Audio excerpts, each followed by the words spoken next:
我和师哥搬到海边小院生活2年，从2人世界一转眼还有10来天，宝宝就要足月了。今天我们在小院整理待产包。待产包具体用到哪些东西？第一次生孩子没经验，我详细攻略了一下，准备了这些东西。待产包主要是2大部分，一个是产房里用到的，一个是住院时候用到的。产房里的比较简单，宝宝的准备了这些，妈妈的是这些。住院的时候用到的东西比较多，宝宝用到的东西准备了这些。我发现关于吃的、穿的，大家比较统一。但是像洗护类的、面霜、身体乳等，有说要带的，有说不用带的。不过我都准备了，到时候用到就省事儿了。妈妈住院用到的是这些，我这是参考了本地医院给的清单，不同的地方可能有些差异。具体用到哪些东西，等生完才知道吧。把宝宝衣服之类的洗一下，以后宝宝的衣服我都给手洗。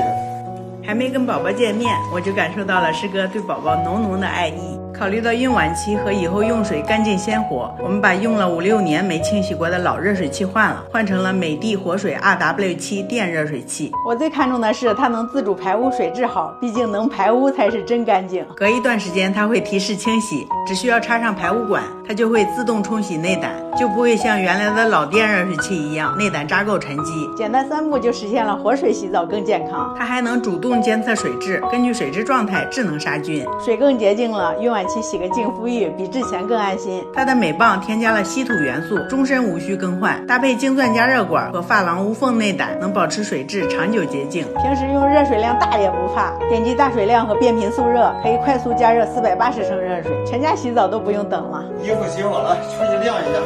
等衣服干了，咱俩一块装，你也得熟悉熟悉，到时候在医院别手忙脚乱就行。好，放心吧。衣服干了，咱俩一块装吧。有人说生孩子不是结束，带娃才是真正的开始。确实，宝宝还没出生就要准备这么多大包小包的东西。第一次当爸爸妈妈，确实是一场不断的学习和修行啊。大家觉得呢？